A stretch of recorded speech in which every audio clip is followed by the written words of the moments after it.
ஆண்டுகளாக இந்த தொழிலை நாங்கள் செய்து கொண்டிருக்கின்றோம். ஆனால் இன்னைக்கு கார்ப்பரேட் நிறுவனத்தின் வருகையால இந்த தயாரிப்பு நிறுவனங்கள் வெறும் 10% தான் அந்த கார்ப்பரேட் வணிகத்தால் நடக்குது. 90% சில்லறை வணிக சமுதாயத்தின் மூலமாக தான் வணிகம் நடக்குது. ஆனால் அவர்களுக்கு சலுகை விலையில் பொருட்களை வழங்கிக் கொண்டிருக்கிறார்கள். அதை எங்களது தமிழ்நாடு நூல்மிட்டு கூட்டமைப்பு சார்பாக வன்மையாக கண்டித்து இந்த கண்டன ஆர்ப்பாட்டத்தை நாங்கள் நடத்துகிறோம்.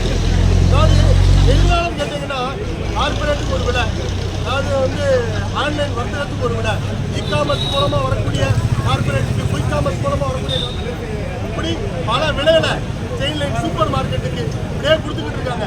இதனால என்ன ஆகுதுன்னு கேட்டீங்கன்னா பாரம்பரிய வணிகம், சில்லறை வணிகம் அழிந்து கொண்டிருக்கிற சூழ்நிலை உருவாகிருக்கு. இதனால நாம ஒரு காலகட்டத்தில் மக்கள் அன்றாடம் அத்தியாவசியம் தேவைப்படக்கூடிய பொருட்களுக்கு திண்டாடக்கூடிய சூழ்நிலை வரும். உதாரணத்துக்கு நாம ஒரு 10 வருடத்துக்கு முன்னால எத்தனை செல்போன் நெட்வொர்க் இருக்குன்னு எல்லாருக்கும் தெரியும். ஆனால் இன்னைக்கு எத்தனை செல்போன் நெட்வொர்க் இருக்குன்னு எல்லாத்துக்கும் தெரியும்.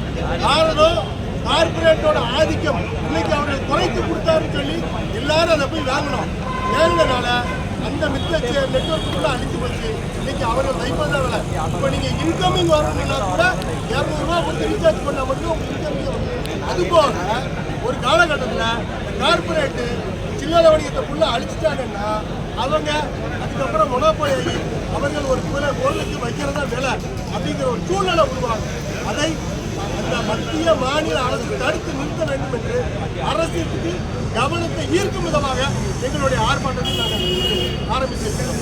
நான் ஒரு பொருளை தயாரிக்கிற முடிஞ்சு அவன் அந்த தயாரித்து இந்த பொருளை வாங்கி நாங்கள் சில்லறை வணிக சமுதாயத்தில் மக்கள் கொண்டடைஞ்சு இந்த பொருளை காலவழியானாலும் அந்த பொருளை குறைபாடு இருந்தாலும் முறையாக நாங்கள் எடுத்து அதை நாங்கள் என்ன செய்கிறோம், டெஸ்டார்ஜ் பண்ணிடுறோம்.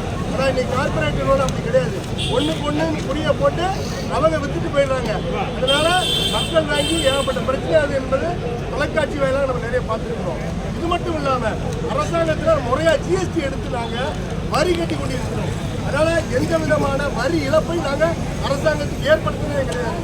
எங்கள் மூலமாக அரசாங்கத்துக்கு அதிகமாக